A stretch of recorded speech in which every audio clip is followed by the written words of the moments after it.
தீபாவளிக்கு ட்ரெஸ் எடுக்கிறதுக்காக இன்றைக்கி சரவணா ஸ்டோர் வந்திருக்கோம். மாமாவை காலேஜ் அனுப்பிட்டு அவினாஷா ஸ்கூல் அனுப்பிட்டு நான் அம்மா மட்டும்தான் வந்திருக்கோம். எனக்கு அந்தளவுக்குலாம் செலக்ட் பண்ணுறதுக்கு வராது. அம்மா சூப்பராக செலக்ட் பண்ணுவாங்க. நானும் அம்மாவும் தான் வந்திருந்தோம். அனுமாவுக்கு ட்ரெஸ்ஸு செலக்ட் பண்ணுறதுக்குள்ளே நாங்கள் பட்ட பாடு இருக்கே. ஒன்று பெருசாக இருக்குது, இல்லைனா கரெக்டாக இருந்துச்சுன்னா ரொம்ப டைட்டாக இருக்கிற மாதிரி இருக்குது. அவளோட ஏஜுக்கு ட்ரெஸ்ஸு பார்த்தோன்னா அவளை விட பெருசாக இருக்குது. 1 மணி நேரம் போராட்டத்துக்கு பிறகு முட்டி மோதி 3 ட்ரெஸ்ஸு செலக்ட் பண்ணி எடுத்துகிட்டு வந்து ட்ரையல் ரூமில் உட்காந்துட்டோம். உட்காந்து தான் ட்ரெஸ்ஸே போட்டோம். பயங்கர கால்வலி. நெக்ஸ்ட்டு வந்து குட்டீஸ்க்கு ஃபேவரட்டான ஃப்ளோருக்கு வந்தாச்சு.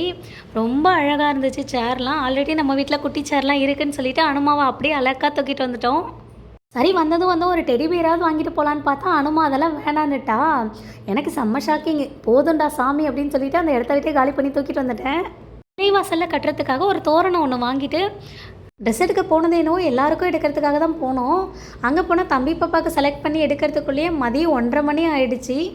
தம்பிக்கும் பாப்பாவுக்கும் நெக்ஸ்ட் மந்த் பர்த்டே வருது. அதுக்கும் சேர்த்து எடுத்ததுனால அவ்வளோ டைம் ஆகிடுச்சு.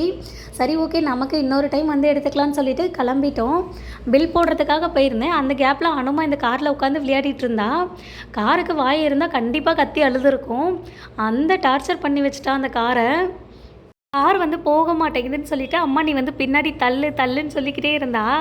நம்ம காரை பின்னாடி தள்ளுனா கடையை விட்டு நம்மளை வெளில தள்ளிடுவாங்க, நீ வந்துருமா நம்ம போயிடலாம் அப்படின்னு சொல்லிட்டு அவளை எப்படியோ சமாதானப்படுத்தி அந்த இடத்த விட்டு தூக்கிட்டு வரதுக்குள்ளே போதும்னு ஆயிடுச்சு. அனுமாவுக்கு வந்து அவளோட ட்ரெஸ்ஸில் இந்த மணி கல் வச்ச மாதிரி அந்த மாதிரிலாம் இருக்கவே கூடாது. இருந்துச்சுன்னா கடித்து உடனே வாயில் வச்சிருவா. அதனாலே பார்த்து எடுக்க வேண்டியதாக போயிடுச்சு. இவளுக்கு தான் அப்படின்னா அவினாஷுக்கு அதுக்கு மேலே. வீக்குட்டிக்கு வந்து ஃபுல் ஹேண்ட் ஷர்ட்டே பிடிக்காது. ஆனால் ஃபுல் ஹேண்ட் ஷர்ட் தான் எடுக்க வேண்டிய சுச்சுவேஷன் ஆகிடுச்சு. பில்டிங்கெல்லாம் முடிச்சுட்டு ஆளுக்கு ஒரு ஃப்ரெஷ் ஜூஸ் குடிச்சிட்டு அழகாக கிளம்பி வீட்டுக்கு வந்துட்டோம்.